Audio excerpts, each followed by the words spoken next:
Aujourd'hui, tu seras délivré de l'esprit de religiosité. Wouh!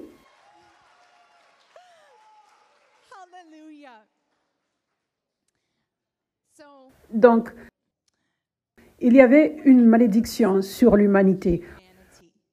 Quand Adam et Ève avaient désobéi à Dieu, il y avait une malédiction qui était descendue sur tous les humains.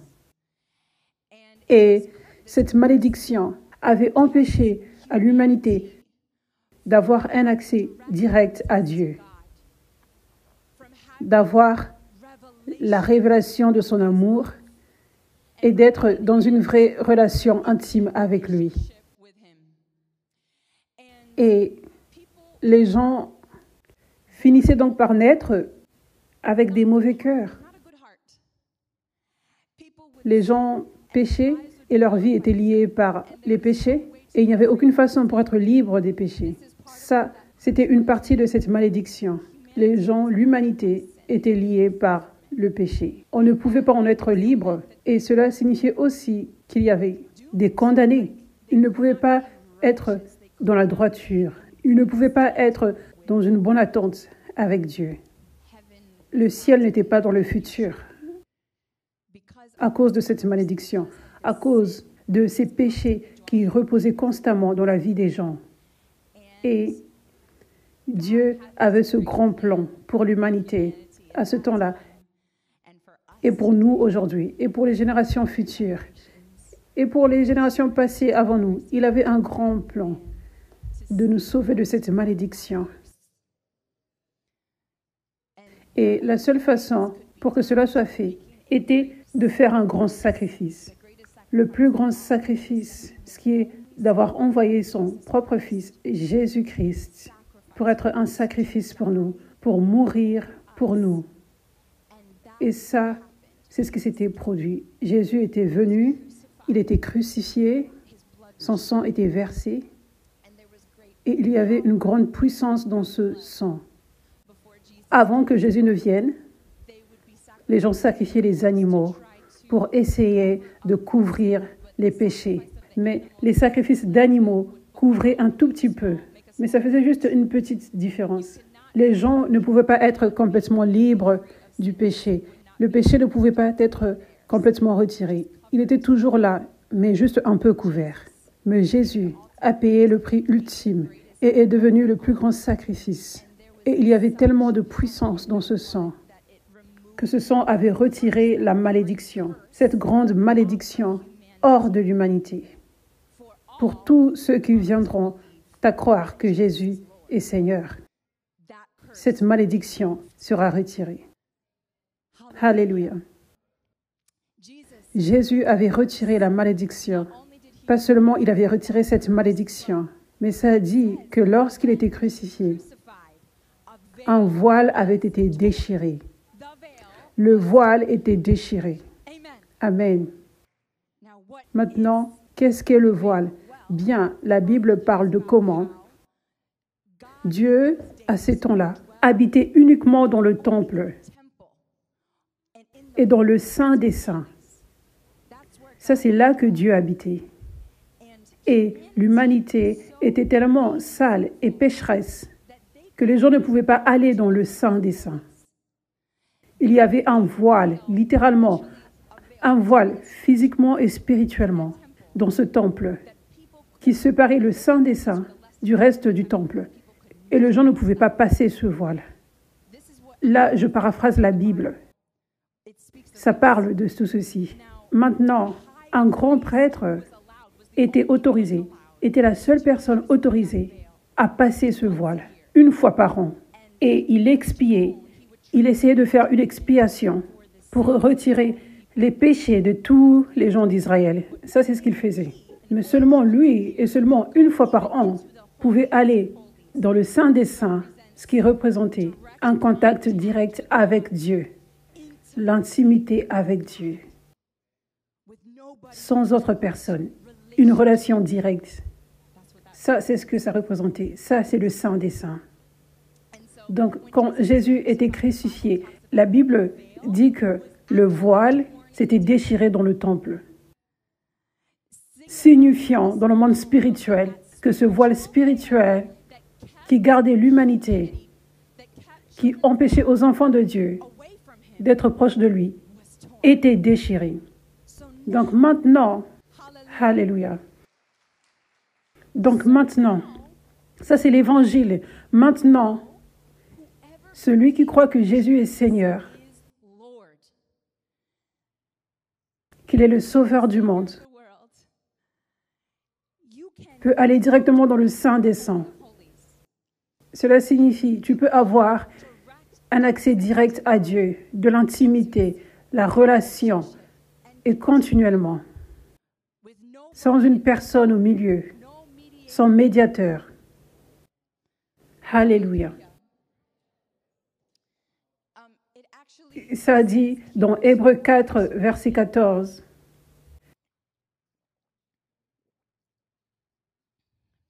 Merci Jésus. Ainsi, puisque nous avons un souverain grand prêtre qui a traversé le ciel, Jésus, le Fils de Dieu, restons fermement attachés à la foi que nous professons. En effet, nous n'avons pas un grand prêtre incapable de compatir à nos faiblesses. Au contraire, il a été tenté en tout point, comme nous, mais sans commettre de péché. Approchons-nous donc avec assurance du trône de la grâce, afin d'obtenir compassion et de trouver grâce pour être secourus au moment opportun. Alléluia. Donc, Jésus était devenu ce grand prêtre qui était la seule personne qui pouvait entrer. Jésus était devenu le grand prêtre pour nous. Donc maintenant, nous n'avons plus besoin d'un homme, nous n'avons plus besoin d'un grand prêtre humain pour aller dans le Saint des Saints pour nous. Nous pouvons directement aller dans le Saint des Saints. Nous pouvons aller à Dieu directement et avoir de l'intimité et de la relation avec lui. Alléluia. Donc, Dieu avait donné, avant que Jésus ne vienne, Dieu avait donné une loi, la loi, qui contenait beaucoup de commandements. Il y en avait 613. 613 commandements que les gens devaient suivre. Ils étaient commandés de suivre cette loi parfaitement. 613 commandements. Et c'est par là que la justice viendrait. Mais la chose est que, à cause de cette malédiction, c'était impossible. Personne n'était en mesure de suivre tous ces commandements tout le temps. C'était impossible. Donc les gens, ils essayaient d'accomplir la loi. Ils en faisaient l'objectif de leur vie, mais ils ne pouvaient jamais y arriver. Maintenant, Dieu avait donné la loi pour révéler aux gens à quel point ils étaient pécheurs. Il préparait le chemin pour que Jésus vienne. Il préparait les gens pour réaliser à quel point nous avons besoin de lui. Comment nous ne pouvons pas être justes sans lui. Donc cette loi, il l'avait donnée pour nous montrer, pour montrer aux gens, je suis pécheur et j'ai besoin de Jésus, j'ai besoin d'un sauveur. Alléluia. Galates 3, verset 19. Pourquoi donc la loi? Elle a été ajoutée ensuite à cause des transgressions, jusqu'à ce que vienne la descendance à qui la promesse avait été faite. Elle a été promulguée par des anges au moyen d'un médiateur. Un médiateur n'intervient pas quand il y a une seule partie. Or là, Dieu est seul. La loi est-elle donc contre les promesses de Dieu? Certainement pas. Si une loi qui puisse procurer la vie avait été donnée, la justice viendrait réellement de la loi. Mais l'Écriture a déclaré le monde entier prisonnier du péché, afin que ce qui avait été promis soit accordé par la foi en Jésus-Christ à ceux qui croient. Amen. Donc, ça c'est Galates chapitre 3. J'ai juste lu verset 19 et nous allons aller en arrière maintenant au verset 1.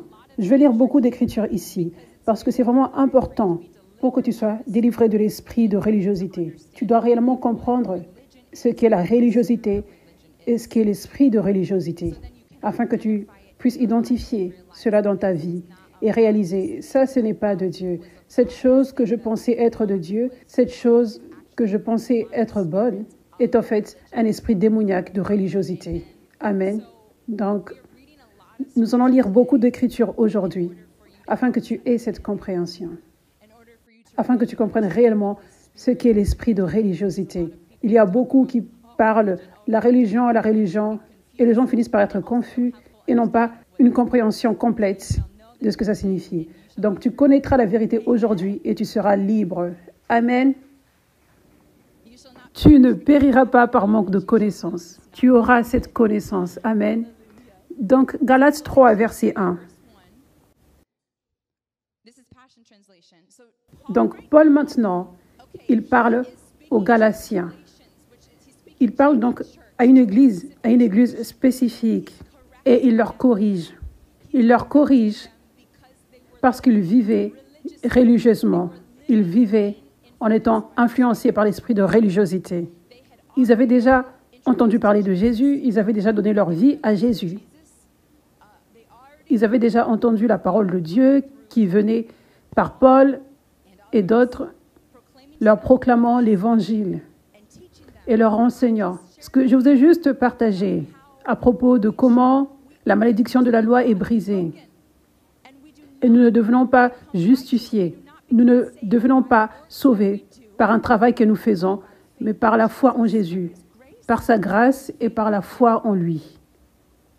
Donc, il finit par corriger ces gens, parce que même si on les avait déjà enseigné ceci, ils allaient en arrière. Ils laissaient l'esprit de religiosité avoir une influence sur leur vie et sur comment ils vivaient. Et ils commençaient à ne pas vivre par l'esprit. Mais ils retournaient en arrière. Ils sont supposés laisser la religiosité derrière, dans laquelle ils étaient. Mais ils ont repris cette religiosité dans leur nouvelle vie. Donc, ils commencent à dire, Galates sans intelligence. Il apporte de la correction. Qui vous a fasciné pour que vous n'obéissiez plus à la vérité? Vous, aux yeux de qui Jésus-Christ a été décrit comme crucifié? Voici seulement ce que je veux apprendre de vous. Est-ce qu'en pratiquant les œuvres de la loi que vous avez reçu l'Esprit ou en écoutant l'Évangile avec foi? Manquez-vous à ce point de bon sens? Après avoir commencé par l'Esprit, voulez-vous maintenant finir par vos propres forces? Avez-vous tant souffert pour rien? Si du moins c'est pour rien. Celui qui vous accorde l'Esprit et qui accomplit des miracles parmi vous, le fait-il donc parce que vous pratiquez les œuvres de la loi ou parce que vous écoutez avec foi?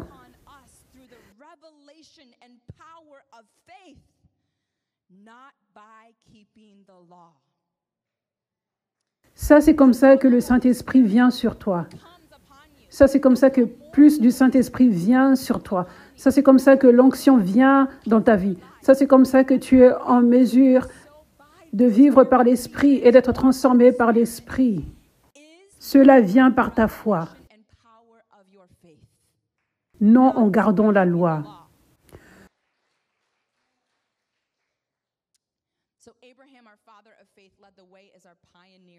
Tout comme Abraham eut confiance en Dieu et que cela lui fit compter comme justice, reconnaissez donc que ce sont ceux qui ont la foi qui sont les fils d'Abraham.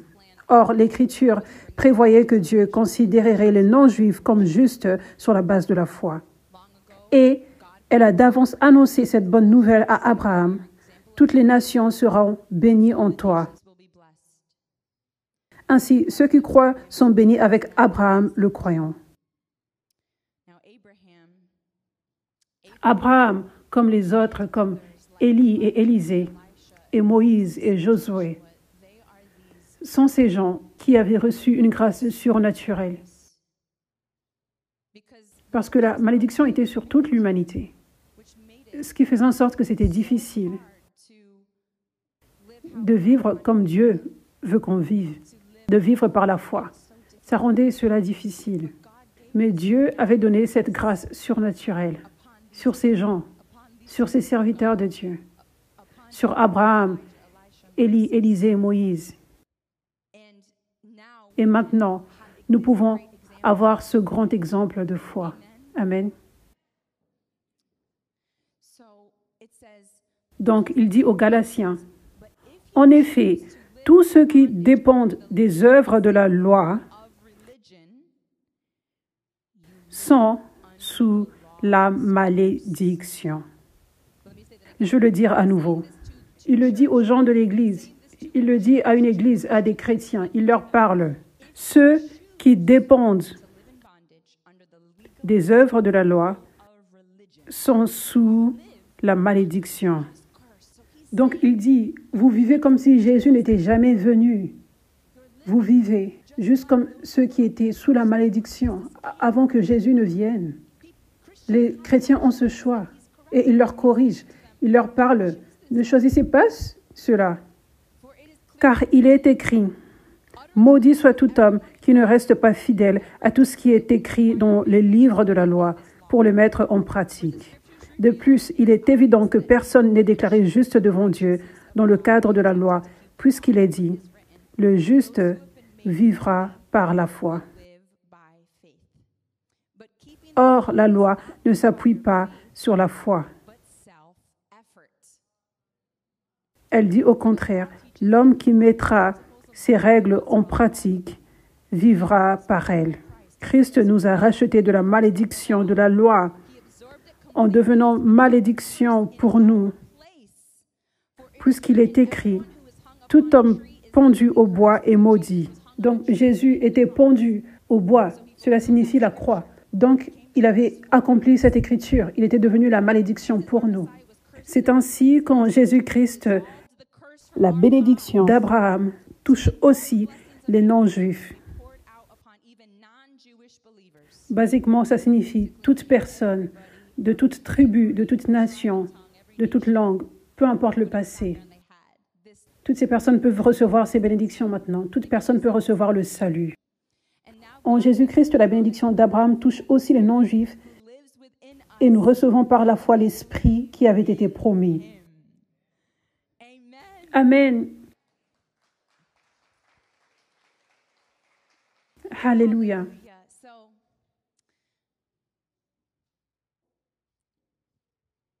Donc, la Bible dit, quand tu me cherches de tout ton cœur, alors tu vas me trouver. Le Seigneur, quand tu cherches le Seigneur de tout ton cœur, alors tu vas le trouver. Ça, c'est le principe pour trouver Jésus, pour rencontrer Jésus. Pas juste entendre parler de lui, mais avoir une vraie rencontre avec lui. Ce qui signifie que tes yeux s'ouvrent pour voir qui il est réellement. C'est à ce moment-là que tu peux avoir une vraie révélation de son amour extraordinaire pour toi et de sa bonté et de sa grâce et sa compassion pour toi et sa compréhension. Il a de la compréhension parce qu'il était testé, il était tenté, il était à 100% homme, à 100% Dieu. Comme ça dit, notre grand prêtre compatit à nos faiblesses. Ça, c'est ce que j'ai lu, la première écriture que j'avais lue. Hébreux 4, verset 14. Nous n'avons pas un souverain grand prêtre, Jésus. Ça dit, Jésus n'est pas en mesure de ne pas compatir à nos faiblesses. Il a été tenté en tout point comme nous, mais sans commettre de péché. Approchons-nous donc avec assurance du trône de la grâce afin d'obtenir compassion et de trouver grâce pour être secouru au moment opportun. Donc, quand tu rencontres Jésus, quand tu le rencontres, réellement le rencontrer, pas juste entendre parler de lui, tes yeux vont s'ouvrir sur son amour, sa compassion, sa bonté, sa grâce. Et quand cela se produit, tu ne peux rien faire d'autre que de tomber amoureux de lui. Alléluia. Et c'est juste comme le mariage. Quand tu tombes amoureux de quelqu'un, tu dois l'épouser. Tu ne peux pas imaginer la vie sans cette personne. Ça se produit juste quand tu tombes réellement amoureux Tu donnes ta vie pour être marié. Et tu places l'autre personne avant toi. Tu fais des sacrifices. Donc, quand tu rencontres réellement Jésus, il est tellement irrésistible. Son amour est tellement irrésistible. Quand tu le rencontres réellement, tu ne peux rien faire d'autre que de lui donner ta vie. Amen. Donc, un grand problème est que beaucoup ne cherchent pas assez Dieu. Beaucoup se contentent avec leur vie chrétienne, actuelle. Donc, ils portent beaucoup de religiosité en eux. Et ils ne cherchent pas. Donc, ils ne trouvent pas. Beaucoup n'ont pas la révélation de l'amour extraordinaire de Dieu pour eux. Et au même moment, ils se contentent et ils finissent par vivre un pied dans le monde parce que seul Dieu peut donner le vrai contentement et le sentiment d'accomplissement. Quand tu as la révélation de son amour et que tu deviens en relation avec lui et tu t'abandonnes, c'est là que le contentement et le sentiment d'accomplissement vient. Seulement à ce moment-là. Donc, il y a beaucoup de chrétiens qui n'ont jamais réellement rencontré Jésus, qui ne l'ont jamais rencontré avec puissance. Paul dit, je n'étais pas venu vers vous avec des paroles persuasives de la sagesse humaine, mais j'étais venu vers vous avec une démonstration de la puissance de Dieu, afin que votre foi ne reste pas sur ma parole, mais que votre foi reste sur la puissance de Dieu. Cela signifie, il portait réellement l'onction. Il relâchait l'onction et la puissance de Dieu. Et cette puissance de Dieu touchait les gens. Cela faisait en sorte que les gens rencontrent réellement Jésus. Il était tangible. Leurs yeux spirituels s'ouvraient. Il y a beaucoup qui ne cherchent pas la plénitude de Dieu. Ils ne cherchent pas où il se manifeste avec puissance. Donc, ils finissent par ne jamais réellement le rencontrer. J'étais chrétienne toute ma vie. Mon souvenir le plus ancien, c'est quand j'avais 4 ans. Je donnais ma vie à Jésus. Je disais la prière de repentance avec mes parents dans mon salon. Je n'ai jamais connu un jour sans la foi en Dieu. Je n'ai jamais connu un jour sans aimer Dieu. Mais j'avais grandi sans connaître la puissance du Saint-Esprit. J'avais grandi sans avoir rencontré la puissance de Dieu en aucune fois. Donc, en regardant en arrière, je réalise que je n'avais jamais réellement rencontré Jésus. Durant ces années-là, dans mon enfance, au lycée, je l'aimais, j'avais de la foi en lui, mais je ne l'avais jamais rencontré tangiblement. Jusqu'au moment où j'étais venue à Los Angeles. Ça, c'était prophétique. Parce que quand Dieu m'avait emmené ici, je veux dire, il m'avait emmené ici pour ce que nous voyons aujourd'hui, pour que mon appel s'accomplisse, pour que ces promesses de ce réveil et de 5F Church, il m'avait emmené à Los Angeles. Ça, c'était la raison. Donc, c'était vraiment prophétique que dès le moment où j'avais déménagé à Los Angeles, en 2013, immédiatement, j'avais senti que Dieu me cherchait dans mon esprit. Parce que ça, c'est ce que Dieu fait. Il plante des graines. Il poursuit. Il commence à placer une petite soif en toi pour que tu le cherches, pour que tu trouves plus de lui. Par différentes façons. Ça peut être par d'autres personnes ou dans ton esprit. Tu sens comme, je veux chercher une église. Vous savez, il poursuit. Mais ça dépend de nous, de répondre. C'est là que beaucoup échouent. Ils se contentent trop et ils sont trop heureux avec leur vie, un pied dans le monde. Mais j'avais répondu à l'appel. J'avais senti cette poursuite de Dieu, où tout d'un coup, j'avais senti de la faim spirituelle le moment où j'avais déménagé à Los Angeles. J'avais senti de la faim pour trouver plus de lui. Il y avait ce poids en moi. Je me disais, il y a plus de lui que je n'ai pas encore trouvé. Et je veux le trouver. Et cela avait fait en sorte que j'ai un cœur ouvert. Et cela avait fait en sorte que je sois humble, en me disant, il y a beaucoup que je ne connais pas à propos de Dieu. Je le sais. Donc, je suis ouverte, au lieu d'être comme, ouais, je sais tout, j'ai été chrétienne toute ma vie. Je vais enseigner maintenant. Je devrais conduire des études bibliques. C'était l'opposé de ça. C'était cette conviction. Il y a beaucoup de lui que je n'ai pas encore trouvé. Donc, cela m'avait conduite à être humble, à avoir un cœur ouvert, à être enseignable et prête, mûre dans l'esprit, pour que Dieu se révèle à moi. Donc, cette soif m'avait conduite à aller dans de nouveaux endroits où je n'étais pas allée avant et j'avais rencontré Dieu avec puissance. J'avais vu les miracles se produire pour la première fois. C'était au milieu de ma vingtaine. J'avais vu les gens être guéris et les démons qui se manifestaient et ils étaient chassés. C'était la première fois que je vois même un démon trembler. Je ne savais pas que les démons existaient jusqu'à ce moment-là. Et j'avais rencontré un ministère prophétique qui avait ouvert mes yeux sur l'amour de Dieu intime pour moi et sa proximité, et qu'il me connaît réellement, qu'il est toujours avec moi. Et l'amour que j'avais rencontré au travers du ministère prophétique m'avait révélé qu'il n'était pas un Dieu qui juge et qui condamne. Parce qu'au milieu de toutes ces choses qu'il aurait pu me dire, il avait déclaré tellement d'amour. C'était réellement son esprit au travers du ministère prophétique. C'était réellement son onction. Donc, ça te touche plus que juste une personne qui dit « Dieu t'aime ». Mais quand c'est l'onction, la puissance de Dieu au travers d'une parole prophétique, c'est ce moment où tu rencontres Dieu, où il devient tangible, si proche. Pas juste entendre « Dieu t'aime » et tu sens comme s'il est très loin. Mais Dieu te dit « Je t'aime tellement. Je suis fière de toi. Je t'adore. Je t'aime réellement. » Plus que toute autre personne ne peut t'aimer dans ce monde. Je t'aime comme si tu es la seule personne dans ce monde. Ça, c'est ce qui m'était arrivé quand j'avais premièrement rencontré la puissance de Dieu. Et j'étais tombée amoureuse de lui. Et j'avais tout abandonné. Je ne pouvais rien faire d'autre que m'abandonner. Ça, c'est tout ce que je voulais faire. C'est tout ce que je voulais faire. Merci, Jésus.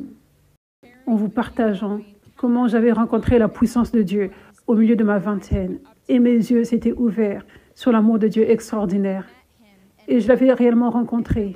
Et c'était comme si dans le monde spirituel, il me regardait avec tellement des yeux d'amour et de passion. Et son amour était tellement submergent que c'est comme s'il ne voyait même pas les mauvaises parties en moi. Vous savez, il se focalisait sur la beauté et sur le bon qu'il avait créé et les plans qu'il avait pour ma vie et les bonnes parties de mon cœur que je n'avais pas encore vues. Et il était fier de cela et il adorait cela. Ça, c'est ce que j'avais ressenti quand j'avais rencontré Dieu avec puissance et quand je l'avais rencontré. Donc, avant ce jour-là, j'avais grandi au collège, au lycée et je ne savais pas comment avoir une relation avec Dieu. Je savais juste comment prier une prière la nuit et c'était généralement la même prière répétitive. Je priais pour certains membres de ma famille.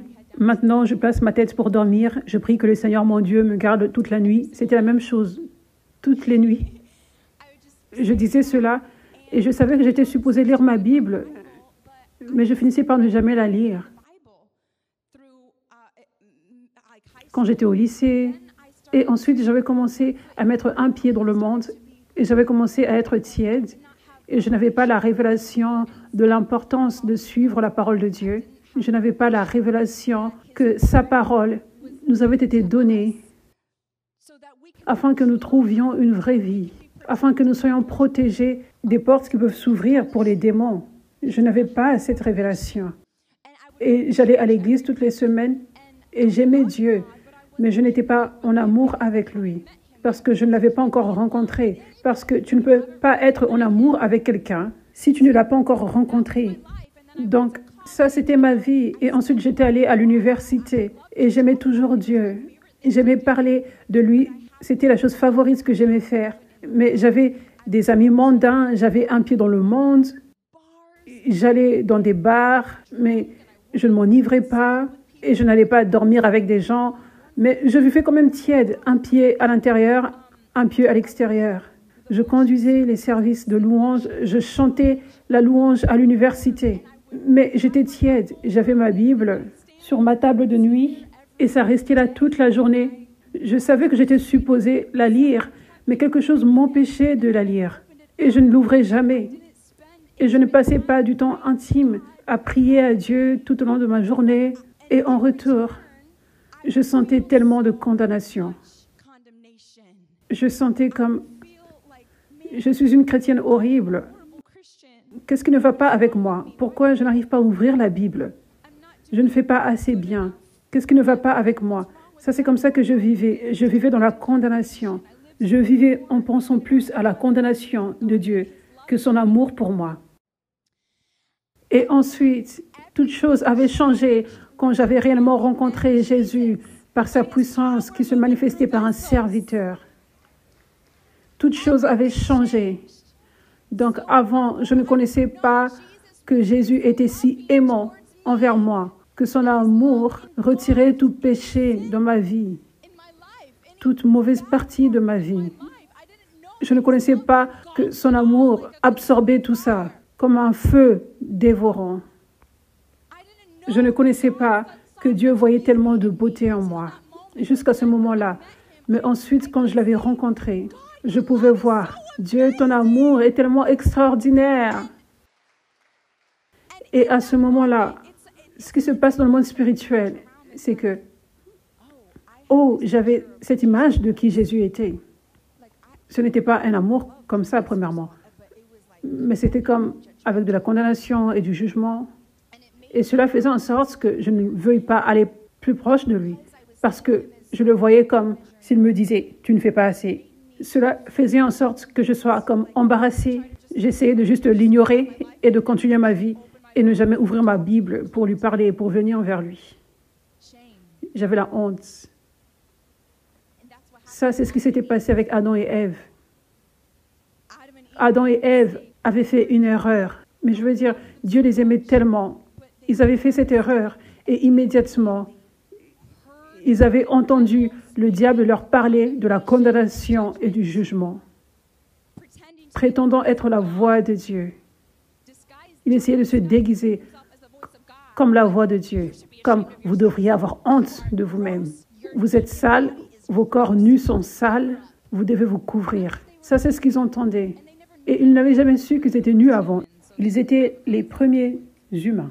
Donc, ils n'avaient pas ce concept de « Oh, je suis nu, c'est étrange ». Ils n'avaient pas ce concept. Mais parce que le diable leur parlait en disant « Vous êtes sales », ils prétendaient être la voix de Dieu. « Vous êtes sales.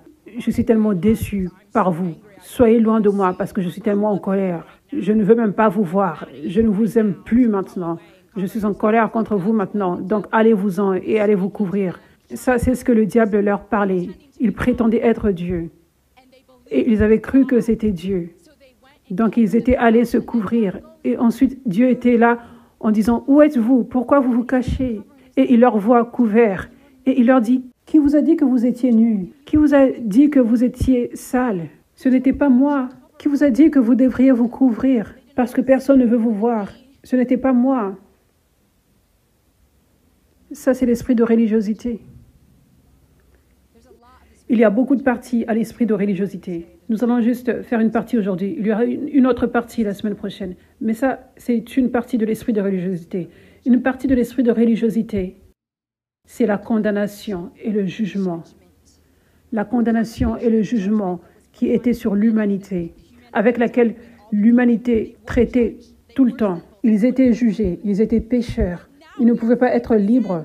Mais maintenant, nous sommes libres du péché par Jésus. Et quand nous faisons des erreurs, si nous pouvons juste simplement nous tourner vers Jésus avec la foi et recevoir sa grâce, audacieusement venir devant son trône, il retire le péché immédiatement. Au lieu de nous juger, il retire le péché. Au lieu de dire, toi, tu es moche, tu es sale, il le retire immédiatement. Donc, il ne prend même pas une seconde pour te condamner, pour te remplir de honte. Parce que ça dit, il n'y a donc aucune condamnation pour ceux qui sont en Jésus-Christ. Pour ceux qui croient que Jésus est leur Seigneur et pour ceux qui agissent comme Jésus est leur Seigneur. Ceux qui connaissent l'amour de Jésus. Donc, quand ils font une erreur, ils se tournent immédiatement vers Jésus en repentance. La repentance signifie se tourner, se tourne vers Jésus, se repentir. Détourne-toi de tes anciennes façons de faire. Ne reste pas là. Ne reste pas dans la honte et dans cette place, mais tourne. Et quand tu tournes vers Jésus, parce que tu t'es repenti, ça c'est l'évangile. Quand nous nous repentons, il nous pardonne. Il nettoie le péché. Tu es complètement propre. Alléluia. Et quand tu tournes à Jésus, tu accèdes à son esprit. Quand tu regardes à Jésus, c'est comme ça que tu es transformé. C'est comme ça que tu reçois son esprit pour te transformer. Alléluia.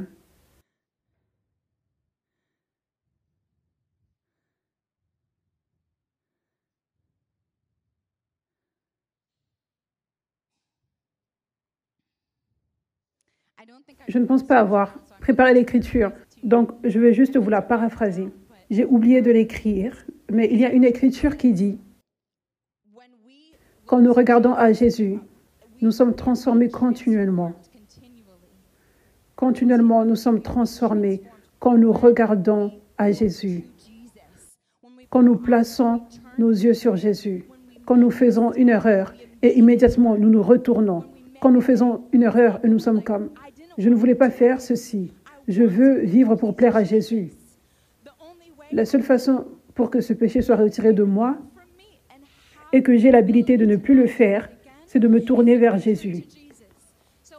Donc, je me tourne vers toi, Jésus, alors que je suis nue, et je te laisse nettoyer ce péché. Et maintenant, je reçois ton esprit sur ma vie. Ton esprit qui se déverse sur ma vie. Quand tu reçois son esprit, c'est là que la transformation vient. Donc, tu es transformé plus à son image. Donc, il écrase la chair, les tendances de la chair, les tentations de la chair, il les écrase. Quand il y a des oppressions, quand il y a des démons qui te forcent à pécher, tu ne veux pas pécher, mais tu as des démons, tu as des jougs, tu te tournes vers lui, tu le cherches, tu cherches sa puissance. Et quand tu le cherches, comme quand tu viens te positionner là où l'onction est, tu le cherches. Et c'est aussi simple que ça. Tu reçois l'onction pour être libre. Donc tu viens ici avec des démons qui te forcent à pécher, qui te contrôlent, qui te possèdent. Ils te possèdent afin que tu pêches. Comme tu ne veux pas boire et prendre de l'alcool tout le temps. Mais il y a une force à l'intérieur de toi. Ça, c'est une possession. Les démons te contrôlent. Mais tu viens ici. Tu viens te positionner là où Dieu se manifeste avec puissance. Tu cherches la face de Dieu. Tu te positionnes pour recevoir ton esprit. Et ensuite, son esprit, son onction, sa puissance détruit le joug. Fais en sorte que le démon parte. Et il te remplit de son esprit, plus de son esprit. Et tu quittes cet endroit. La tentation est partie. Et tu te rends compte que tu as cette soif pour lui plaire, pour vivre pour lui. Ça, c'est ce qui se produit quand nous nous tournons vers Jésus. Et quand nous continuons de nous tourner vers Jésus, vivons tous les jours en nous tournant vers Jésus. Alors, il ne le rendra pas difficile pour toi de vivre une vie pure. Ce n'est pas difficile. Tu dois juste dire non à l'esprit de religiosité qui te dit de courir loin de Jésus et de te couvrir et d'être rempli de honte. Mais à la place, tourne-toi vers Jésus. Tout ce que tu dois faire, c'est de te tourner vers Jésus tout nu. Et ce n'est pas difficile de vivre une vie pure. Alléluia. Alléluia. Donc, quand j'avais rencontré Jésus et que je m'étais abandonnée à lui, j'avais quitté cet endroit en étant amoureuse. Je veux dire, j'avais quitté cet endroit où j'avais rencontré Dieu avec puissance. J'avais quitté cet endroit en étant amoureuse. J'avais un sourire sur mon visage tout le temps parce que mes yeux pouvaient maintenant voir l'amour de Jésus pour moi et qu'il était réellement avec moi tout le temps. Et à ce même moment, quand j'avais rencontré Jésus, je savais, cette perception que j'avais de lui avant était tellement mauvaise. Il ne condamne pas, il ne juge pas. Donc tout d'un coup, j'avais cette passion pour le chercher, pour être avec lui, pour passer du temps avec lui, que je n'avais pas avant, parce que maintenant je le voyais de la bonne façon. Son amour extraordinaire, pas le jugement et la condamnation. Donc, j'avais commencé à lire la parole de Dieu tout le temps. J'avais commencé à passer du temps avec lui. Je disais non quand on m'invitait à traîner avec les gens avec qui je traînais, avec les amis d'église et tout ça. Mais je mettais Dieu en premier pour la première fois de ma vie, en termes d'intimité, de relation. Lire la parole et prier, passer du temps avec lui. Et je l'aimais. C'est tout ce que je voulais faire plus que toute autre chose.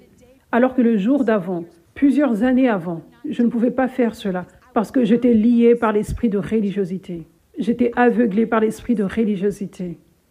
Et Dieu m'avait libérée en ouvrant mes yeux sur son amour, en rencontrant sa puissance Et j'étais libérée depuis ce jour-là, complètement libre. Alléluia.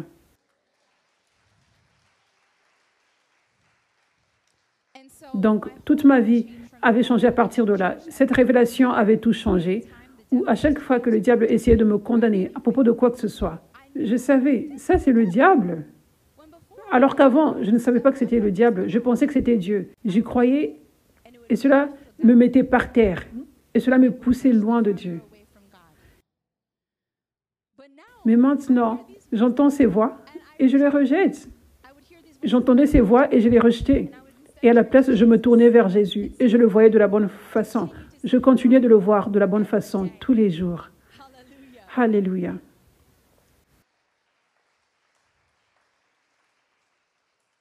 Donc, ce qui se passe, c'est que numéro 1, l'esprit de religiosité apporte du jugement. Numéro 2, l'esprit de religiosité dit, c'est à propos de ce que tu fais, ta performance. Et numéro 3, aussi, l'esprit de religiosité te repousse loin de Dieu. Ça te repousse de Dieu. Premièrement, l'esprit de religiosité. Ça, c'est son objectif. C'est essayer de faire ce qu'il avait fait avec Adam et Ève.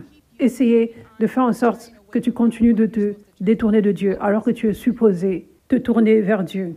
L'esprit de religiosité, c'est que tu vas finir maintenant par vivre sous la loi. Tu ne te tournes pas vers Jésus pour recevoir son esprit.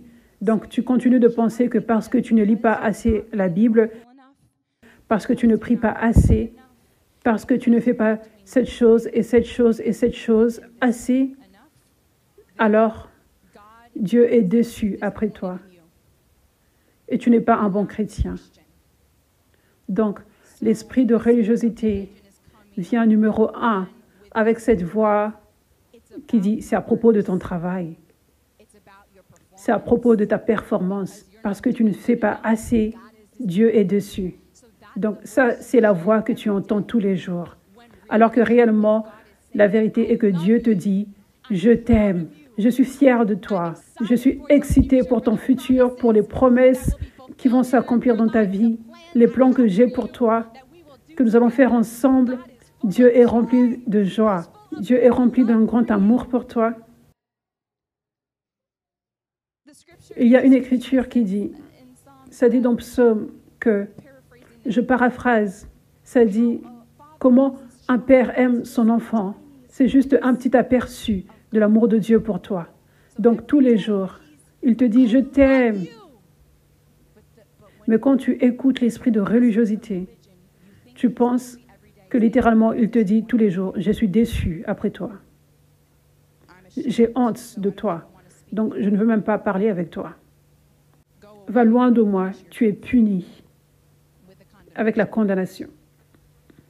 Donc, ce qui se produit, c'est que je vous ai dit que le sentiment d'accomplissement ne peut venir que seulement par Jésus. Quand tu regardes vers lui et tu as la vraie révélation de qui il est, et quand tu as ce sentiment d'accomplissement, tu ne veux rien d'autre du monde. Amen. Et quand tu regardes constamment à lui, son esprit te transforme. Donc tu veux lui plaire tellement, ça devient ta plus grande passion, juste naturellement, quand tu le cherches. Donc maintenant, tu vis littéralement pour lui plaire tous les jours. Et alors que tu fais cela, les portes sont fermées au diable. Alors que tu fais cela, tu vis dans sa volonté, tu fais des choses puissantes pour le royaume et tu vis la vie en abondance qu'il nous a donnée sur la croix. Tu accèdes à cela. Mais quand tu écoutes l'esprit de religiosité, tu n'as pas la révélation de l'amour de Dieu. Donc, tu n'as pas ce contentement. Tu ne regardes pas à son esprit. Donc, il n'est pas en mesure de te donner ce contentement dont tu as besoin. Tu entends qu'il a honte de toi, donc tu te retournes loin de lui. Donc, quand il n'y a pas de contentement, tu cherches d'autres endroits pour te remplir du contentement. Donc, tu es encore plus loin de Dieu, encore et encore. C'est ça qui prend place. Et cela peut finir par envoyer les gens en enfer, les gens qui se disaient chrétiens, parce qu'ils vivent loin de Dieu. Ils marchent plus loin et plus loin encore de Dieu.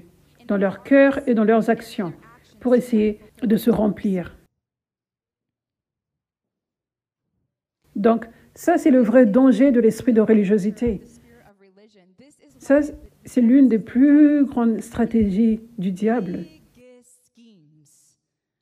C'est d'aveugler l'Église, aveugler les croyants avec l'esprit de religiosité.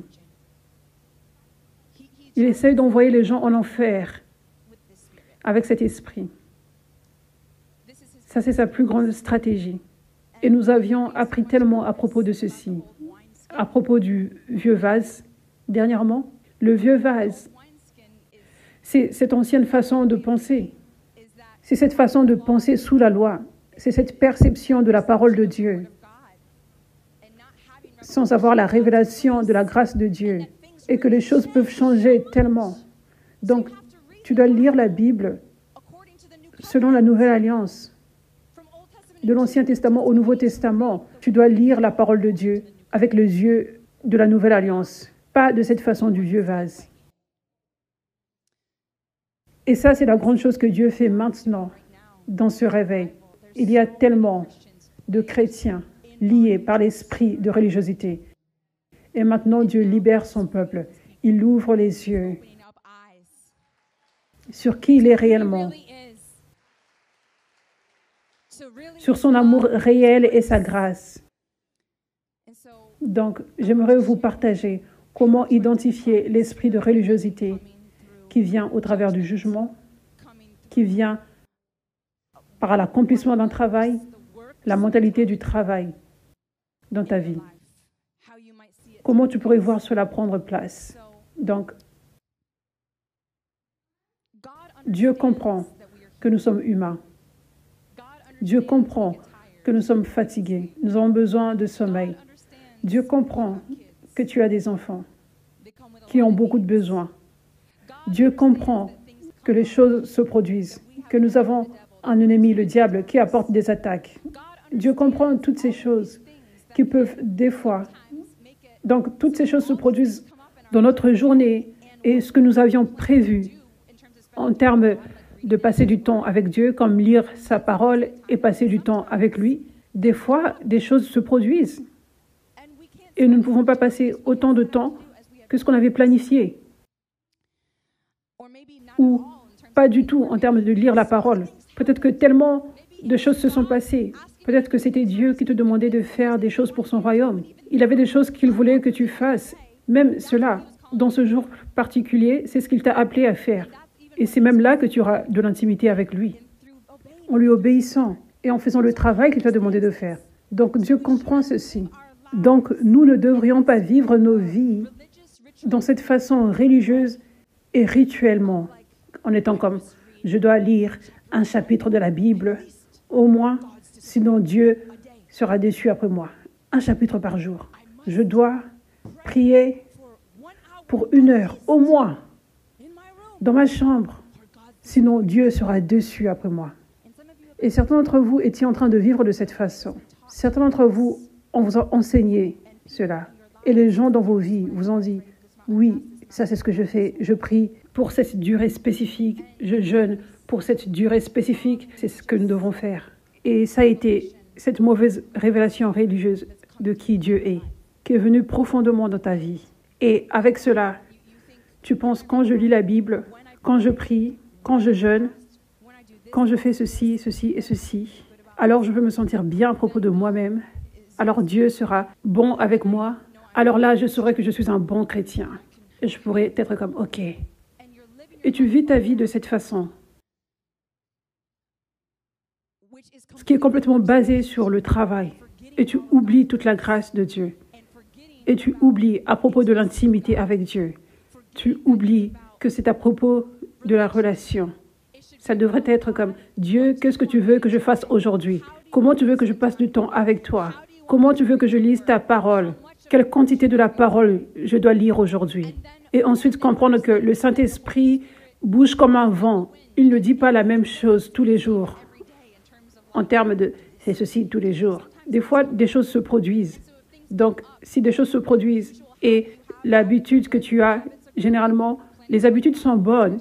Les habitudes sont bonnes. comme planifier de lire la Bible à un certain moment de la journée et une certaine quantité. Ça, c'est bien, parce que si tu ne le fais pas, tu peux finir par ne pas le mettre à la première place. Des choses prennent le dessus, vous savez. Mais la journée se passe et des choses se produisent. Peut-être que c'était Dieu qui te conduisait à faire beaucoup de choses pour lui. Peut-être que c'était le diable qui était venu avec toutes ses attaques. Peut-être que c'était juste que tu as des enfants. Peu importe ce que c'était.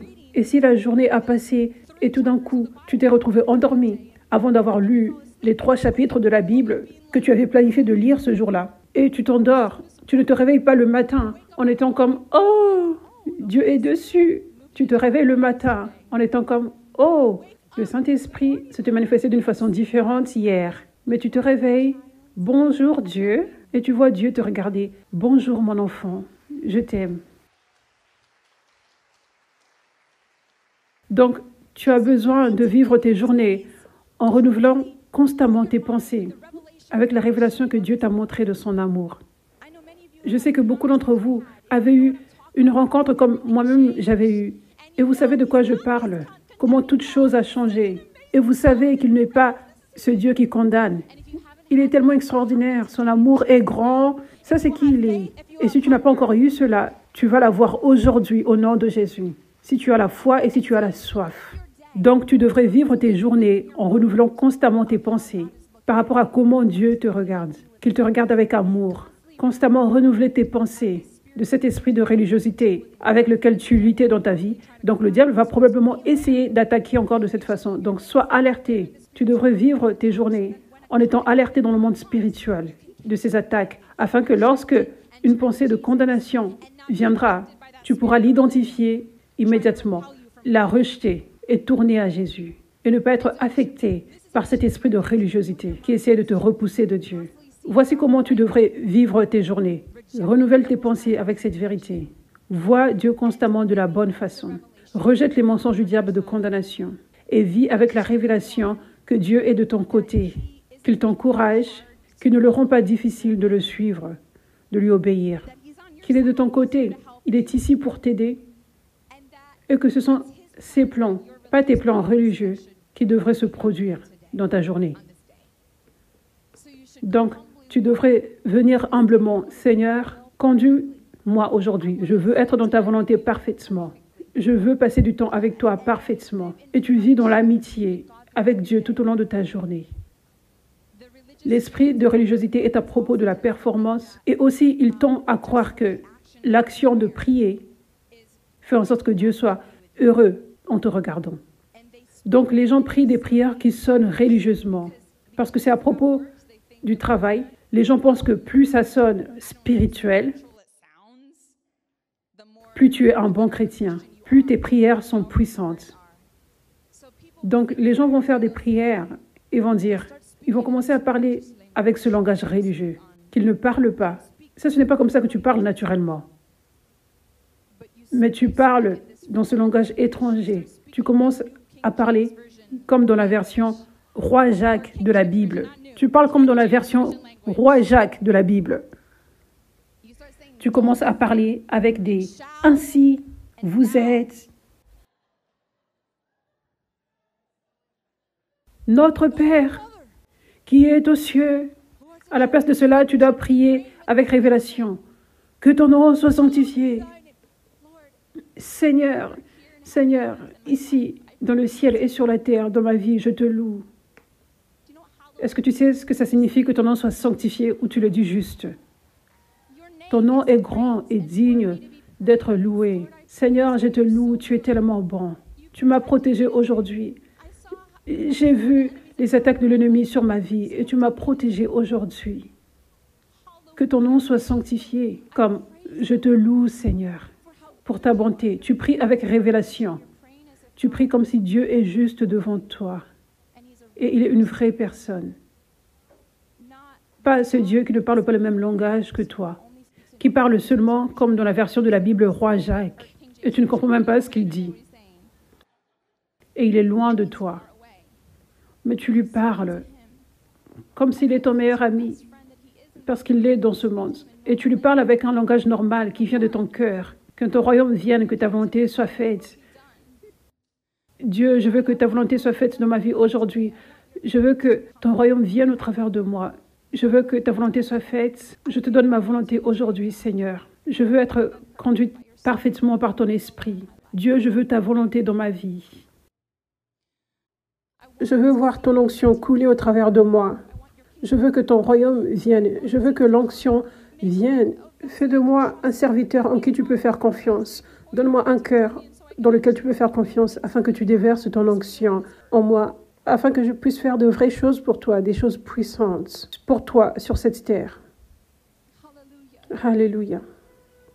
Donne-nous aujourd'hui notre pain quotidien. Merci Jésus de pourvoir pour moi. Tu m'as donné tout ce dont j'ai besoin, je le crois. Je ne sais pas comment je vais payer les factures la semaine prochaine, mais je sais que tu vas pourvoir.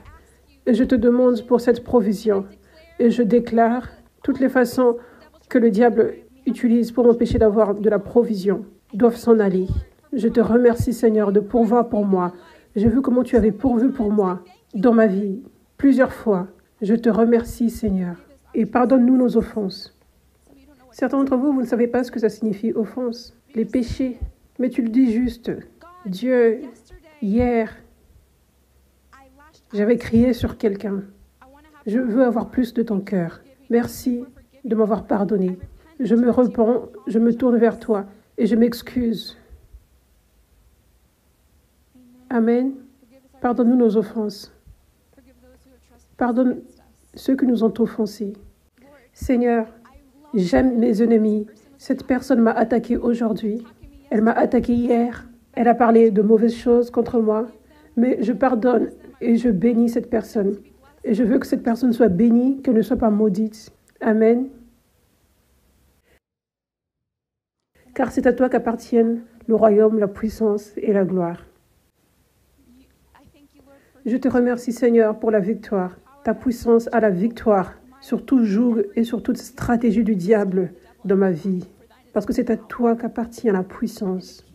Et le royaume et la gloire pour toujours. Sois glorifié, Dieu. Sois glorifié dans ma vie aujourd'hui.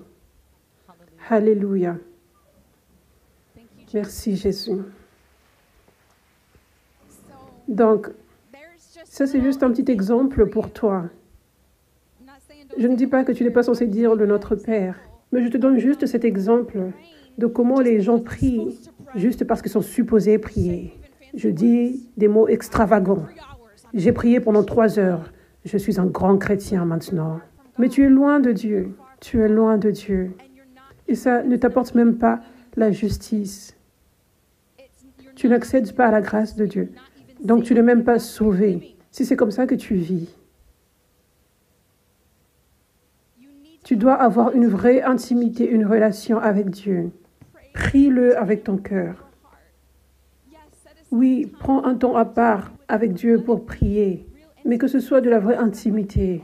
Et des fois, cela va signifier juste 10 minutes ou 5 minutes, mais tout au long du reste de la journée, tu lui parles comme un ami.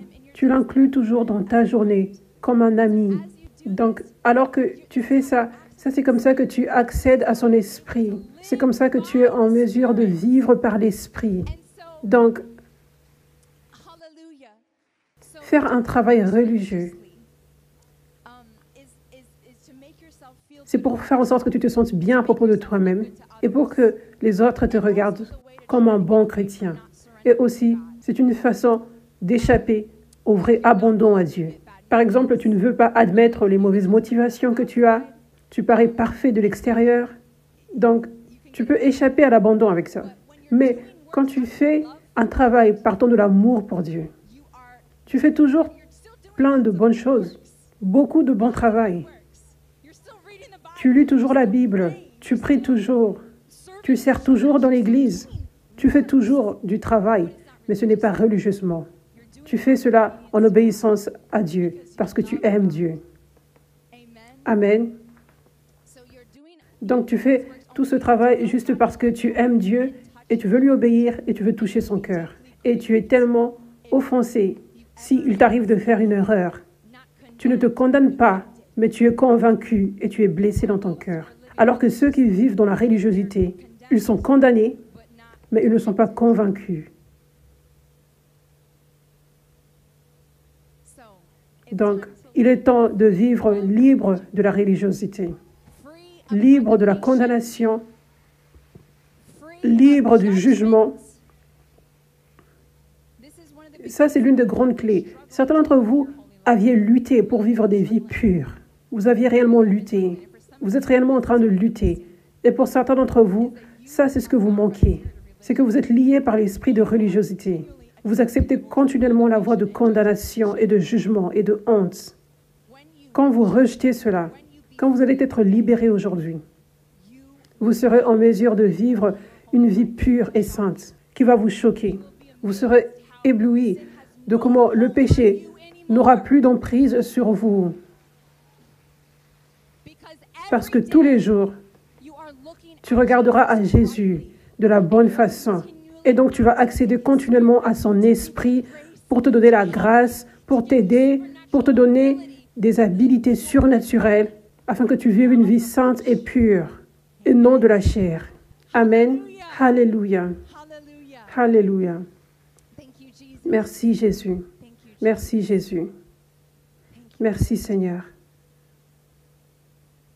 Maintenant, je vais déclarer sur vous tous pour que cet esprit religieux vous quitte. Certains d'entre vous, c'est un esprit que vous avez en vous. Un démon de religiosité, un esprit de religiosité, ou cet esprit démoniaque vous parle constamment cette condamnation dans votre tête. Cet esprit démoniaque essaie de vous repousser loin de Dieu. Cet esprit démoniaque essaie de vous empêcher de lire la Bible, de prier, et vous sentez qu'il y a une force qui essaye de vous empêcher de lire la Bible, de passer du temps avec Dieu, de connaître l'amour de Dieu. Ça, c'est ce que cela est. C'est un esprit démoniaque de religiosité dont Dieu va vous libérer. Et il y a certains d'entre vous, vous n'avez pas un démon, un esprit de religiosité, mais l'esprit de religiosité vient de façon extérieure pour vous parler de condamnation dans la tête. Ça vient d'une façon similaire. Et après aujourd'hui, vous serez en mesure de traiter avec cet esprit dans le monde spirituel. Vous serez en mesure de reconnaître ce qui se passe et de rejeter et d'avoir de la victoire tous les jours. Amen. Alléluia. Merci Jésus. Juste prenez un moment là où vous êtes, fermez vos yeux et prenez un moment avec Dieu, juste pour lui parler, pour vous repentir. Certains d'entre vous, c'est différent pour vous tous. Certains d'entre vous, vous savez ce que c'est. Certains d'entre vous, vous êtes comme, oui, je peux mieux faire. Je ne sais pas pourquoi, j'ai oublié sa grâce. Je connaissais ça avant et j'ai autorisé cette condamnation. Certains d'entre vous, vous devez vous repentir de cela et dire, Seigneur, je veux ta grâce et je veux être libre de la religiosité. Je ne veux plus de cette vie. Et certains d'entre vous, vous n'avez jamais rencontré Dieu avec puissance. Vous ne l'avez jamais rencontré. Vous n'avez jamais eu cette révélation. Et vous l'aurez aujourd'hui. Mais ça se produit alors que tu le cherches de tout ton cœur. Tu as commencé à le chercher en venant ici déjà en personne et en ligne. Mais aussi, il faut plus. Tu dois le chercher de tout ton cœur. Tu dois ouvrir ton cœur maintenant, aujourd'hui, pour désirer de rencontrer Jésus, pour désirer de le recevoir d'une nouvelle façon, pour qu'il vienne avec puissance et te toucher. Donc, invite-le maintenant. Abandonne-toi à lui maintenant. Et dis, Seigneur, je veux la révélation de ton amour aujourd'hui. Je veux te rencontrer. Je veux te voir de la bonne façon, Seigneur. Merci, Jésus. Merci, Jésus. Je déclare maintenant tout esprit de religiosité qui est venu dans ta vie en apportant ces mensonges dans ta tête, en apportant ces mensonges de condamnation et de honte. Je déclare cet esprit de religiosité doit partir maintenant au nom de Jésus. Je brise toute malédiction de religiosité hors de toi. La malédiction de la loi, c'est fini, c'est brisé. Je déclare au nom de Jésus, tu es libre de la religiosité, tu es libre de la loi, tu es libre de cette malédiction au nom de Jésus. Thank you, Jesus. Thank you, Lord. Thank you, Jesus. Merci, Jésus. Alléluia. Jésus est empêché d'être trouvé dans les églises tièdes. Jésus est empêché d'être trouvé alors qu'il n'y a que de la religiosité qui est enseignée. Ça, c'est pour cela que c'est si important que nous embrassions complètement le Saint-Esprit afin que nous ayons son système en nous, dans son Église, afin qu'il puisse se manifester et toucher les gens et ouvrir les yeux sur son grand amour afin que les gens se détournent de la religiosité et qu'ils tombent amoureux de lui et qu'ils abandonnent tout. Jésus est concerné à propos d'un vrai salut. Un vrai salut. Pas un travail religieux et des prières religieuses et des prières où tu répètes après quelqu'un. Jésus est concerné à propos d'un vrai salut, un vrai abandon. Amen. Alléluia. Merci Jésus. Merci Seigneur. Je déclare que les yeux s'ouvrent sur vous tous, que vos yeux s'ouvrent sur l'amour de Dieu. À partir d'aujourd'hui, que vous n'alliez plus en arrière, dans le vieux vase, dans les anciens systèmes de condamnation que tu croyais, dans cette vie où tu vivais sous la loi, des prières religieuses que tu récitais, et les rituels que tu faisais, et les prières religieuses, et les jeûnes et la lecture de la Bible que tu faisais, que tu ne retournes plus à cette vie, que tu vives sous la grâce de Dieu, que tu vives continuellement dans cette nouvelle révélation qu'il t'a donnée, que tu vives par son esprit tous les jours au nom de Jésus. Amen.